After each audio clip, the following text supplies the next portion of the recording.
qualifications. Selected another candidate whose experience better aligns with our current needs. 5 different departments. 5 identical rejections. The cursor blinked mockingly as I scrolled through my sent items folder, examining each application: marketing specialist, strategic planner, content development, project management, customer insights analyst. All positions I could perform blindfolded after 10 years in the industry, an advanced degree, and consistent praise from previous employers. My phone pinged with a calendar notification. Interview follow-up, Benson.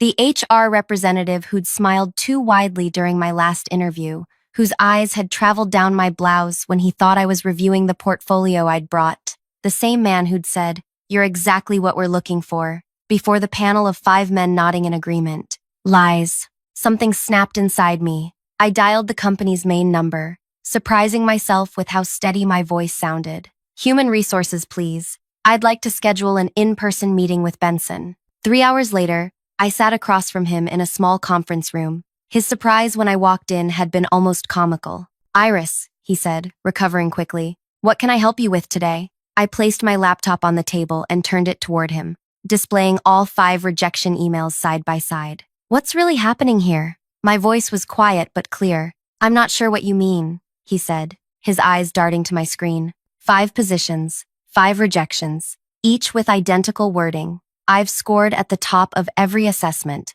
I have 10 years of relevant experience. I have an advanced degree. So please, explain to me what's really happening. Benson's smile tightened. Different hiring managers have different hiring managers all reaching the same conclusion about me? What are the odds of that, Benson? A woman passing by the glass-walled room slowed, watching our exchange with undisguised interest. "I'm afraid I can't discuss internal hiring decisions," he said, standing abruptly. "Perhaps this position simply isn't the right fit for you." "Which position, Benson?" I applied to 5 different ones. His face flushed. "I think we're done here." As he reached for the door, I asked, "How many women have you hired this year at the management level?" He froze, hand on the doorknob. Without turning around, he said, "That information is confidential." "Is it because there aren't any?" The door closed behind him with a soft click that echoed in my chest like thunder. The woman who had been watching approached as I gathered my things. She slipped a business card across the table. "Zoe Parker, Legal Department," she whispered. "Call my personal number. Not here. Not now." I nodded, tucking the card into my pocket as she walked away. Outside, rain pelted the pavement, matching the storm brewing inside me. I had come seeking answers but left with only more questions and a mysterious card burning in my pocket. What was Zoe risking by reaching out? And what would I discover when I called her? The subway ride home was a blur of faces and noise, my mind replaying each interview, each interaction, searching for clues I might have missed. Had I been too qualified? Too confident? Too female? My phone vibrated with a text from an unknown number. "Did you get what you needed?" Before I could respond, another message appeared. "They're watching. Be careful what you put in writing." If you're feeling that knot in your stomach right now, if you're sensing there's more to this story than meets the eye, you're right. Hit that like button and subscribe to join me on this journey of discovery and justice. Trust me, what happens next changed everything. Not just for me, but for hundreds of women whose voices had been silenced. My name is Iris Lynn. I'm 34, with a master's degree in business administration and a reputation for solving problems others can't see. I specialize in data analysis and organizational behavior, skills that made me invaluable to previous employers, but apparently threatening to this one. Growing up with a single mother who worked 3 jobs to put me through college taught me 2 things. Injustice is everywhere, and fighting it requires strategy, not just passion. That night, I called Zoe from a coffee shop 3 blocks from my apartment. "I've been watching you apply," she said without preamble. "You're the 6th woman with outstanding qualifications they've rejected this quarter. Why are you telling me this?" A pause. "Because I'm leaving. 3 weeks notice. I can't fight it anymore." "Fight what exactly?" "The boys' club, the glass ceiling, whatever you want to call it." Her voice dropped. "They hired Thomas as senior counsel last month. He graduated 2 years after me, has half my case record, and they're paying him 30% more." I jotted notes as she continued. "The last woman to make director was Anya. She quit after they excluded her from meetings, assigned her impossible deadlines, then questioned her commitment when she couldn't meet them. Why doesn't anyone file complaints?"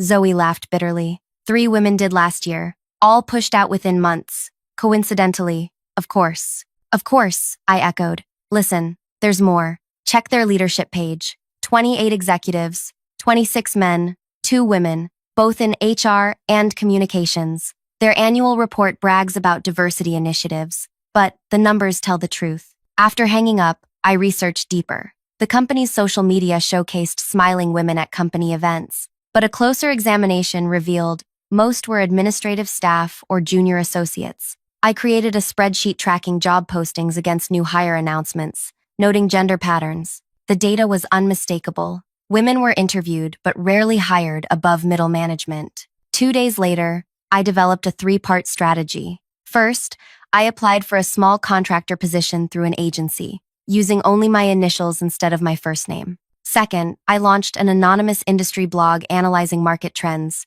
showcasing my expertise while building credibility. Third, I began attending industry events where board members would be present. The contractor position interview was scheduled quickly. I arrived wearing a tailored pantsuit, hair pulled back severely. The interviewer blinked in surprise when I entered.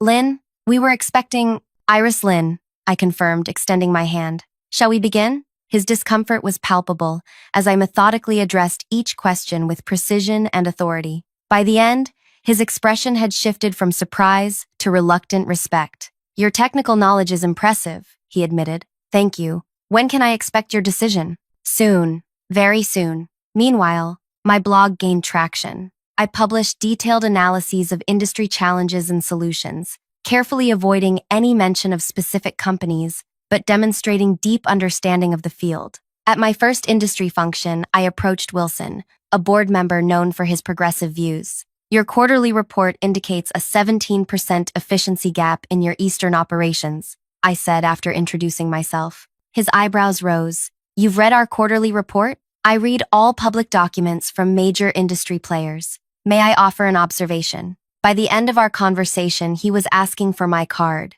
We need fresh perspectives like yours. The following week, I attended a charity gala where several board members were present. I strategically positioned myself at their table during dinner, contributing thoughtful comments to their discussion about market challenges. Diana, the only female board member, studied me with interest. You speak as if you've been inside our operations. Just an analyst who pays attention, I replied. 6 weeks into my plan, disaster struck. The agency called to inform me the contractor position had been eliminated due to budget constraints. The same day, my blog received a cease and desist letter claiming I had used proprietary information, a baseless accusation meant to silence me. Then Wilson, who had been particularly supportive, stopped returning my messages. That evening, as rain lashed against my windows, doubts flooded my mind. Was I fighting a losing battle? Was I risking my professional reputation for nothing? My phone pinged with an anonymous message. Keep going.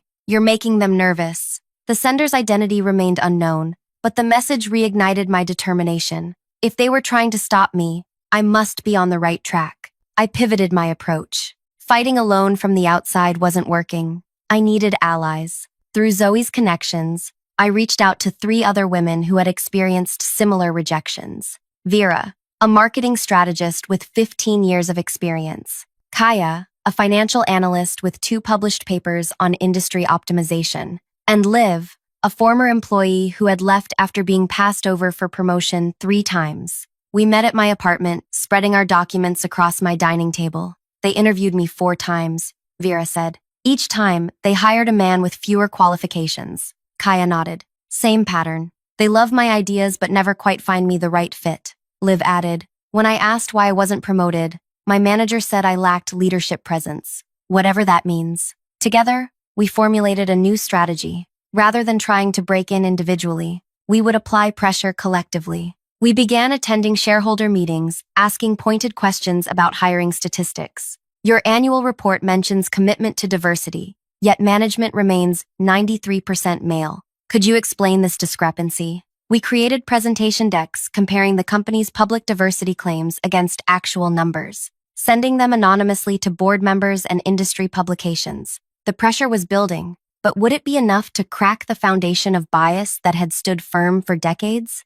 The company's first response came 3 weeks later, a carefully worded press release announcing a new Diversity and Inclusion Task Force. The announcement featured stock photos of smiling people from various backgrounds alongside empty promises of comprehensive review and commitment to improvement. "They're playing defense," Liv said during our strategy meeting in my apartment. Rain tapped against the windows as we huddled around my kitchen table, the scent of coffee mingling with the tension in the air. "This means we're getting to them." Kaya analyzed the financial reports spread before her. Their stock dipped 3% after our questions at the shareholder meeting. Small, but board members noticed these things. "Not enough," Vera said, tapping her pen against her notepad. "They'll form this task force, assign some junior people to it, issue a report in 6 months claiming improvement, and nothing will actually change." I studied our timeline on the whiteboard. We need to accelerate. The annual leadership conference is in 3 weeks. Every executive and board member will be there,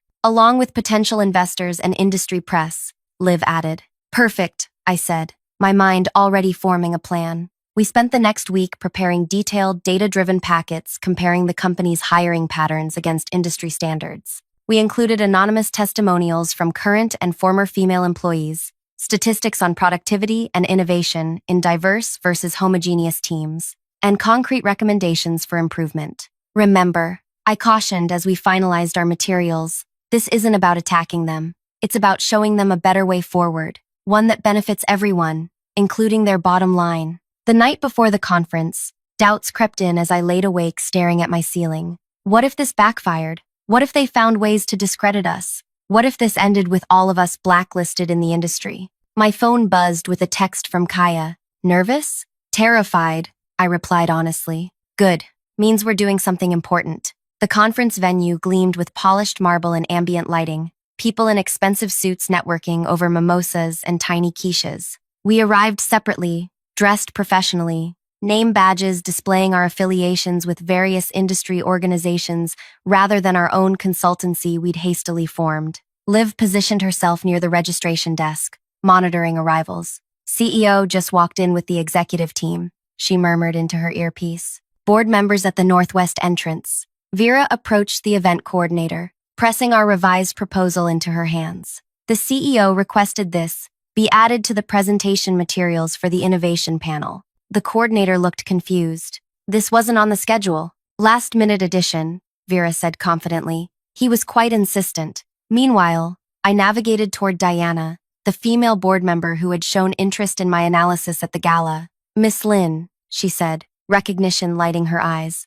"I didn't expect to see you here." "I wouldn't miss it," I replied, especially given the company's recent announcement about diversity initiatives. Something flickered across her face. Doubt? Guilt? "Yes, we're making progress in that area. Are you?" I asked softly, holding her gaze. "The numbers suggest otherwise." Before she could respond, her phone buzzed. She glanced at it, then back at me with narrowed eyes. "Excuse me." Through my earpiece, Kaya whispered, "They found the packets." Executive team huddling near the east hallway. Our materials had been strategically placed throughout the venue, on reserved seats for board members, at the press table, and in the investor lounge. Each contained irrefutable data about the company's hiring practices, pay disparities, and toxic culture. The CEO's face had turned an alarming shade of red as he flipped through the pages, surrounded by nervous-looking executives. He scanned the room, perhaps searching for whoever had distributed the information.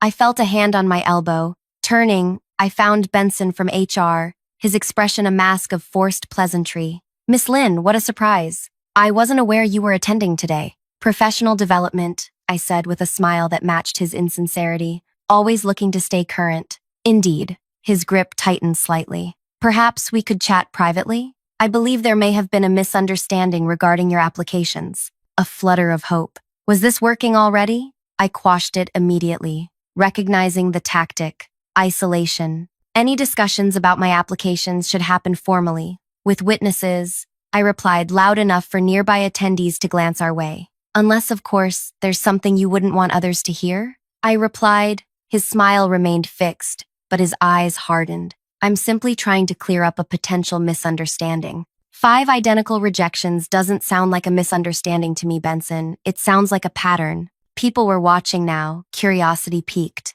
"This isn't the appropriate venue," he began. "When is the appropriate venue? After how many qualified women are rejected?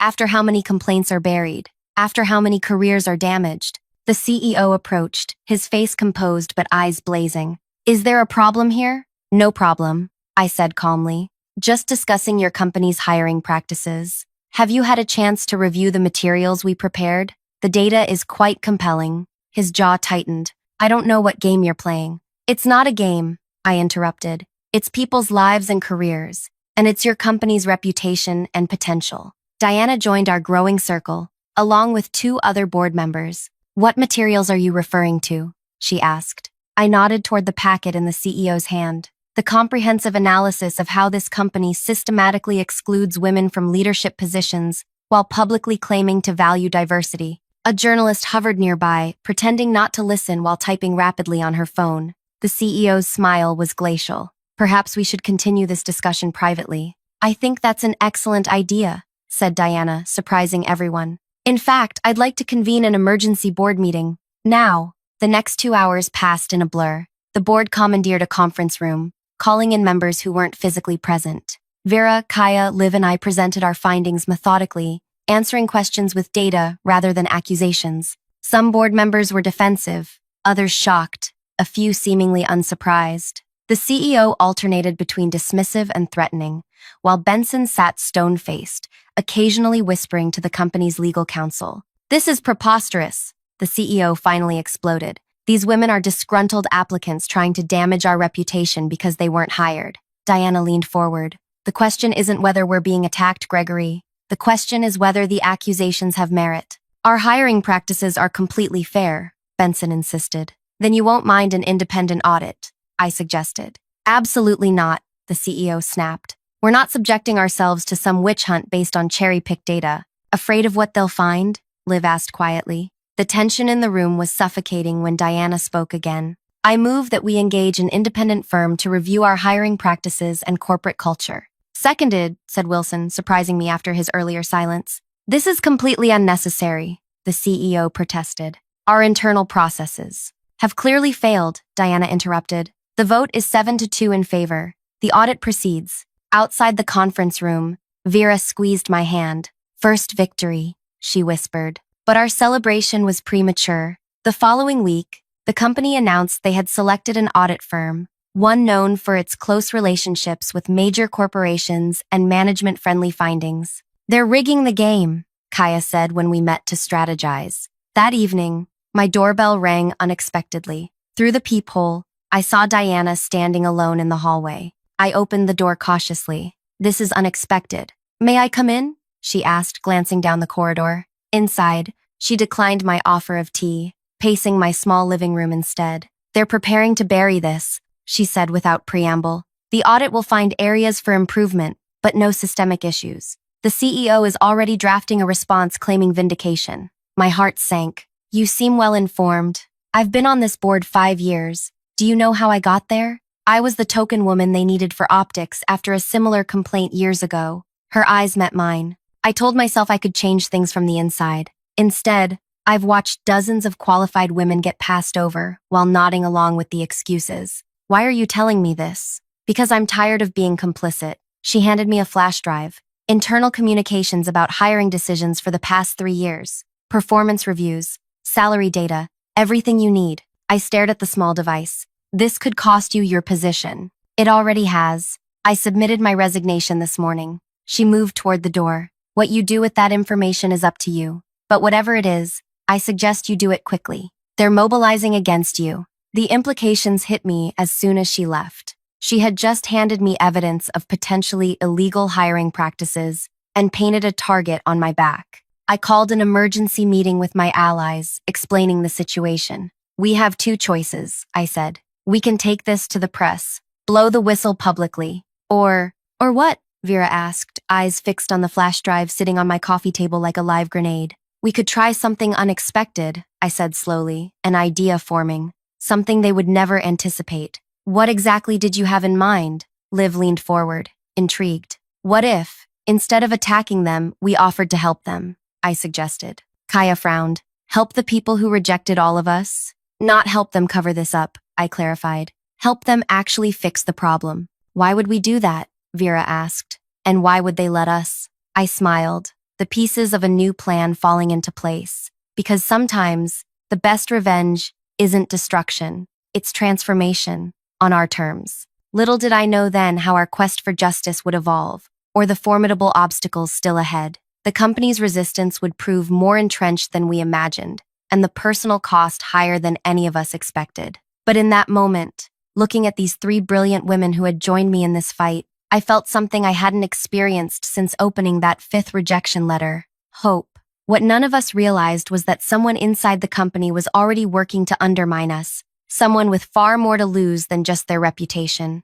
And they wouldn't stop at merely discrediting us. The next morning, I woke to breaking news that would change everything. The notification on my phone jolted me awake at 5:17 a.m. Squinting at the screen, I saw a news alert. Industry leader announces restructuring amid allegations of discriminatory practices. Fully alert now, I opened the article to find the company's official statement. In response to concerns raised about our hiring practices, we are undertaking a comprehensive restructuring of our talent acquisition processes. We have also become aware of potentially fraudulent activities by external parties attempting to manipulate our hiring decisions for personal gain. We take these matters seriously and are investigating fully. My phone immediately erupted with texts from Vera, Kaya, and Liv. All had seen the statement. All recognized the implied threat. "They're painting us as criminals," Vera wrote. "Classic deflection," responded Kaya. Liv's message was more alarming. "My apartment was broken into last night. Laptop missing. Nothing else taken." A chill ran through me as I scanned my own apartment. Everything appeared untouched, but I suddenly felt exposed. I checked the flash drive Diana had given me, still safely hidden inside a hollowed-out book on my shelf. By 7 a.m., we had convened at a small cafe 3 neighborhoods away from any of our homes. "This changes everything," Liv said, dark circles under her eyes. "They're not just defending themselves anymore. They're attacking. And they have resources we don't," added Vera. "Legal teams, security, connections." Kaya drummed her fingers on the table. "The fraudulent activities claim is concerning. They could be building a case against us. Or it could be a bluff," I suggested, though without much conviction. My phone buzzed with a text from an unknown number. "Check your email. Urgent." The message in my inbox was brief. "They're searching for the flash drive. Diana is being questioned. Lawyer up. Zoe. Still working on the inside. We need to accelerate," I said, showing them the message. "They're trying to control the narrative before we can act." "But what exactly is our play now?" Vera asked. "Go public with what we have? That just confirms their claims that we're attacking them." I considered our options. No, we stick with the plan, but we modify it. Instead of offering to help them quietly, we make a public proposal they can't refuse without looking worse. Over the next 4 hours, we crafted a detailed proposal for what we called the Industry Equity Initiative, a comprehensive program to address bias in hiring practices, not just at this company but across the industry. We positioned ourselves as consultants with specialized expertise in organizational behavior and inclusive talent development. Rather than accusing the company directly, we presented data on industry-wide patterns, using their statistics as just one example among many. We emphasized the business benefits of diverse leadership teams, innovation, adaptability, profitability, with research citations backing every claim. Most critically, we created a press release announcing our initiative, naming several companies we were in discussions with, including our target. "This puts them in a bind," I explained. "Deny our involvement, and they look resistant to improvement. Accept it, and they have to actually work with us." "Clever," Kaya nodded, "but risky. What if they sue us for defamation?" "The release doesn't make accusations," I pointed out. "It simply states we're discussing potential collaboration, and everything else is factual data available in public records." We were preparing to send out our materials when Liv's phone rang. Her face paled as she answered. "It's my former manager," she whispered, covering the microphone. "He says the company wants to meet." The timing couldn't be coincidental. How did they know what we were planning? After a brief conversation, Liv hung up. "They want all 4 of us to come in tomorrow morning. The CEO will be there."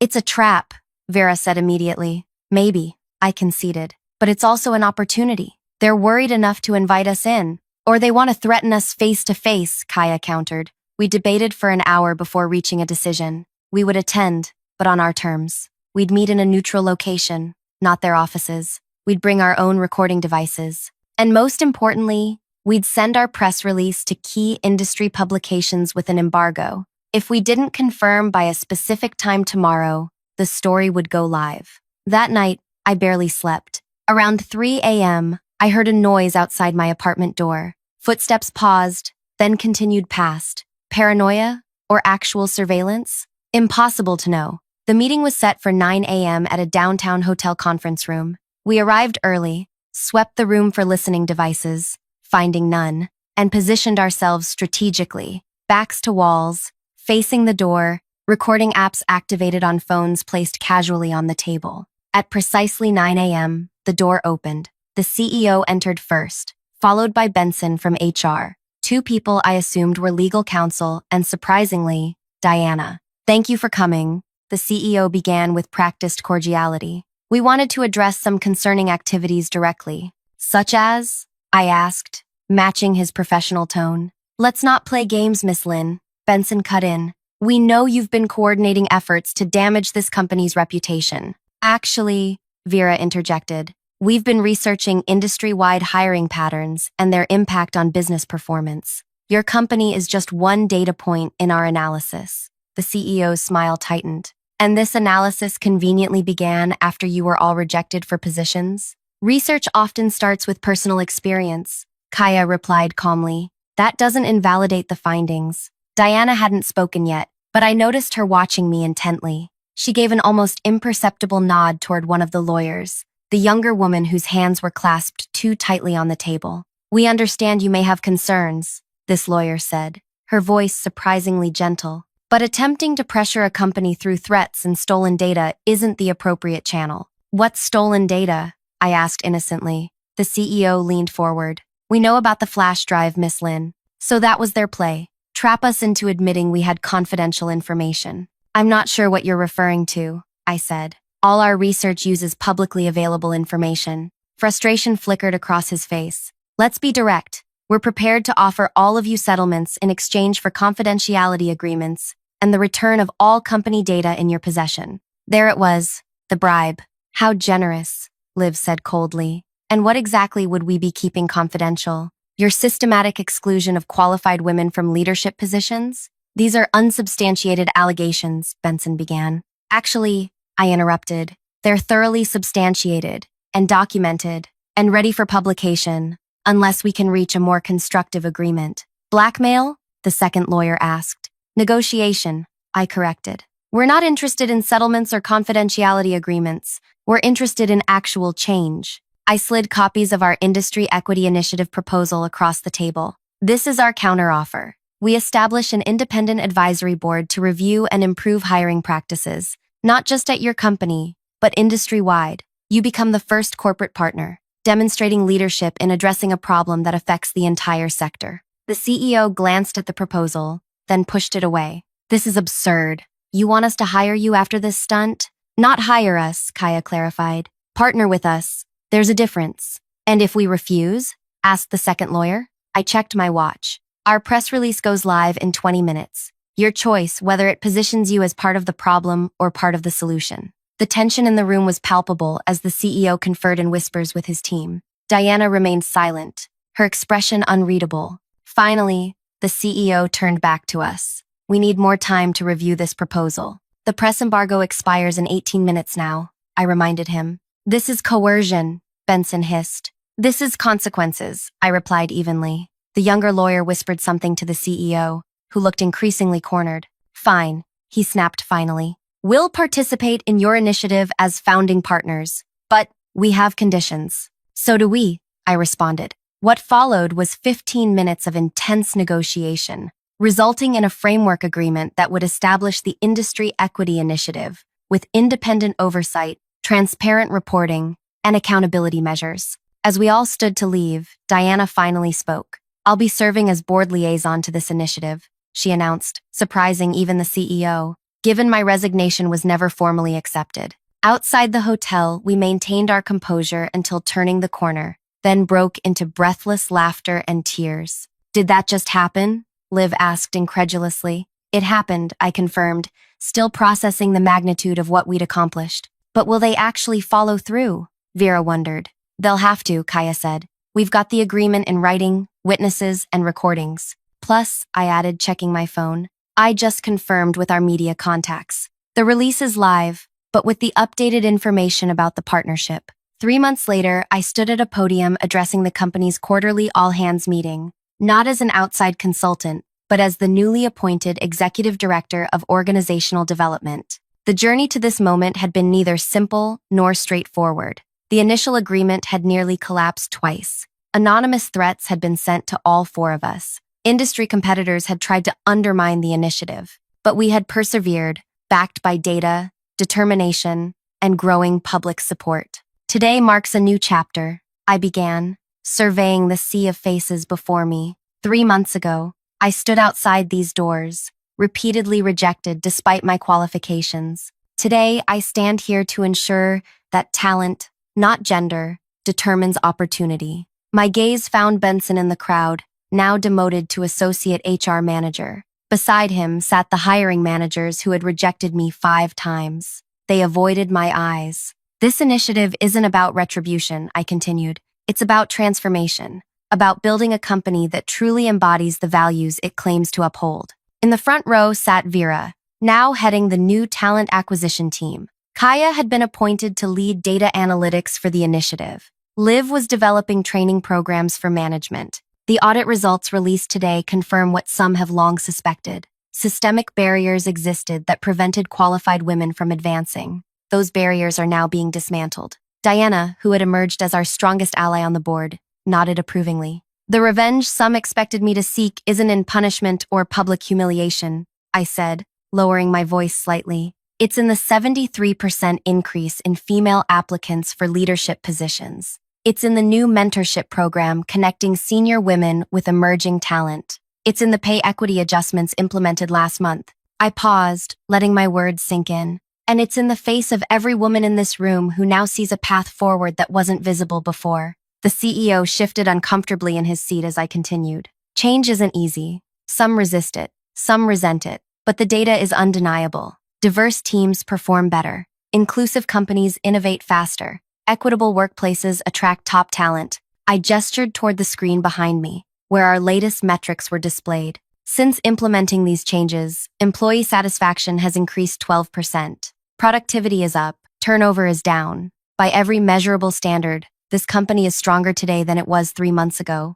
Looking directly at the men who had rejected me, I delivered the final blow, not with anger, but with calm certainty. The greatest revenge against a broken system isn't breaking it further. It's rebuilding it better. It's standing in the position you were told you couldn't have, not to gloat, but to hold the door open for others. The applause began tentatively, then swelled. First from the women in the audience, then spreading until even some of those who had resisted our efforts joined in. As I gathered my notes, the CEO approached the podium. "Thank you, Iris," he said, the words clearly costing him. "Your perspective has been valuable." I smiled, knowing his acknowledgement came not from a change of heart, but from the undeniable results on the quarterly reports. Results speak for themselves, I replied quietly, and we're just getting started. Walking back to my office, the same corner office once occupied by men who had rejected me, I felt not the bitter satisfaction I had once craved, but something more profound.